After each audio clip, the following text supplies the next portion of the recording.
محمد يا أيها الكافرون كوان قال أهو لا أعبد ما تعبدون وحا عابد إنسان ما عابدية ولا أنتم إذن كنا ما إذن عابدون كوا عابدية ما أعبد وحا عابدية ولا أنا عابد أنا قلنا ما عابدية ما عبدتم وحا عابدين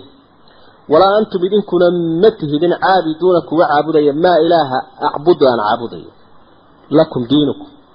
دينتي ما يدغل كينا كفر قاليني وكفق ويدين ولي الدين أنا قال الدين تير إسلام ماذا الله يهي وأنا كفقين وأنا كتناسلين سلاوي ودوا لو تدهنوا فيدهنون ولا تطيع كل حلاف مهين هماز مشاء إلى آخر الآية هنا صوت بعد عبيت على عبين هو عيري يا أيها الكافرون ساسالي يا رمال عوضح وحلا قد إذا متشروا إنك dadka qaarkood baa yara dhagataaga hadii aad ku tiraado mid cad oo kaafir ah gaalkan ama gaalow ilaahay baa ugu yeero abuuray haddii ilaahay dafuro daa isagu magacan la baxo title ka sameeyay maxaad uga dhawr yaa ayyuhal kaafiruun baa eraygan soo noqon aayadan soo noqnoqotay anigu ma caabudayo waxa caabudaysaan idinkuna ma caabudaysaan kan caabudayo laba jeer bay soo noqotay way adkaynayaan culimada qaarkood way yiraahdeen لا أعبد ما تعبدون ولا أنتم عابدون حتى أول السعودية وحلي ولا أنا عابد ما عبدتم ولا أنتم عابدون ما عبد ويصد كينيا فإن مع العسر يسرا إن مع العسر يسرا أي ماذا قال كودنا وحاية الماضين وحوي اسمي فعل فعل كنا حدوثية تجدد بوكانا اسمي كنا الدوامية ثبوت بوكانا أنا فعل كنا وحي صراع صبرانا اسمي كنا وحي سبان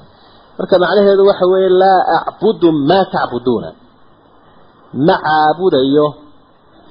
waxa aabudaysana ficilnimo arintan igama dhicin arintan dambe ee wala ana aabidun ma abadtumna waxa weeye mana aaminsani waxa dhici karta inaanad wixii sameeynin laakiin aad aaminsan waxa dhici karta inaanad aaminsaneyn ase aad samayso ficilnimo waxa igama dhicin oo ma fulinin mana aaminsaniyo kuma qanacsaniyo lagaba yaabo inaan sameeyo labadaas taalo fas tafsiirka marka ibn kathir uu leeyahay waanu yar ku shucayb taymiyana oo soo dhigay qoliyaha qaarkoodna maadiga iyo mustaqbalkay ku fasireen la a'budu ma ta'buduna haraw ma aabudin macnaheedu wixii ka dhacay ma hadda iyo wax ratoona imika wixii ka dambeeyna lagama yaabo waa bari noqosho xeel dheer lakum diinukum waliyadiin ومنهج متميز صاعنا من قدر نكرين وحيابها كلام دينت إسلام أصول شيء هي مبادئ هذا هي أركان هذا هي